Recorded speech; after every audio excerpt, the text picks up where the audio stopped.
বাহিরে খেতে গিয়ে আজকে এমন একটা বিপদের সম্মুখীন হব এটা আগে কখনোই ভাবিনি, চিন্তাও করিনি। তো যাই হোক, সব কিছুই আপনাদের সঙ্গে শেয়ার করব। তার আগে দেখেন শ্যাম কিন্তু আপনাদের একটু বিনোদন দিচ্ছে। তো ওর সাউন্ডটা আমি এখানে অফ করে দিয়েছি। আমি এটা হচ্ছে রিলস আকারে আপনাদের সঙ্গে অলরেডি আপলোড করে দিয়েছি, আপনারা হয়তো বা এটা দেখেও ফেলেছেন। তো শ্যাম বাবা হল আপনাদের এখানে আর কি কী বলছিল, তো ও মাঝে মধ্যে এরকম ভিডিওর মাঝখানে এখন থেকে এসে একটু আপনাদেরকে বিনোদন দিয়ে যাবে। তো যাই হোক, সবাই মিলে রেডি হয়ে এখন বের হয়ে গিয়েছি।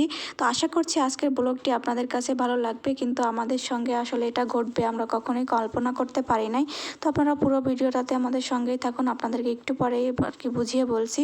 সো হ্যালো এভরিওয়ান, আসসালামু আলাইকুম। দেশ এবং দেশের বাইরে যে যেখান থেকে আমার ভিডিওটি দেখছেন, আশা করছি আল্লাহর অশেষ রহমতে আপনারা সবাই খুব ভালো আছেন। আমরাও আলহামদুলিল্লাহ খুব ভালো আছি। তো আজকে বাইরে বের হয়েছিলাম, একটা ইম্পর্টেন্ট কাজ ছিল। তো কাজটা শেষ করে ভেবেছিলাম বাইরে একটু খাওয়া দাওয়া করব। তো যেই কথা সেই কাজ, চলে আসছি কাজটা সেরে এখন খাওয়া দাওয়া করতে মাই ফেভারিট কুডোসে। তো কুডোসের খাবার দাবার আপনাদের আজকে আর দেখাচ্ছি না, কারণ এটা দেখলে আপনারা অলরেডি বোরিং ফিল করবেন। তো যাই হোক, এখন হচ্ছে এদের ডেকোরেশনটা আপনাদের একটু ঘুরে দেখাচ্ছি। তো খাওয়া দাওয়া শেষ করে এখানে বেশ কিছুক্ষণ আমাদের বসতে হয়েছে। তার কারণ হচ্ছে এই যে বিপদের সম্মুখীন হব এটা আসলে কখনো কল্পনা করতে পারি নাই।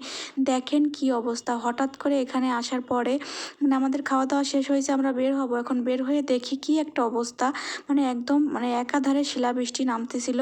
আর একটু আগে আমরা আসার সময় দেখলাম রাস্তাটা কত সুন্দর ক্লিন হয়ে আছে, কিন্তু এখন দেখেন মনে হচ্ছে বুড়িগঙ্গার সব পানি এখানে চলে আসছে, একদম নোংরা পানি এখান দিয়ে ভেসে বেড়াচ্ছে। আর একাধারে বৃষ্টি তো নামছেই, সঙ্গে শিলও পড়ছে। তো যাই হোক, এই বিপদটা আসবে আমরা আসলে ভাবতে পারি নাই। তো এখন হচ্ছে রাত প্রায় 11:30টার মতো বেজে গেছে, এখনও আমরা এখানে দাঁড়িয়ে আছি।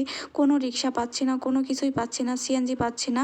বাসা কিন্তু আমাদের বেশি দূরে না, এখান থেকে জাস্ট 2 মিনিট লাগবে যেতে। তারপরেও এই নোংরা পানির মধ্য দিয়ে এখন যেতে পারছি না, কি একটা অবস্থা দেখেন। আসলে কয়েকটা মিনিটের মধ্যে এরকম একটা অবস্থা হয়ে যাবে এটা কখনোই কল্পনা করতে পারি না। আগে জানলে হয়তো বা রেস্টুরেন্টে খেতে আসতাম না। তো যাই হোক, এখন এসে গেছি, বিপদের সম্মুখীনও হয়েছি। তো কি আর করার। তো অনেকক্ষণ দাঁড়িয়ে থাকার পরে একটা রিক্সা মামাকে পেয়েছি।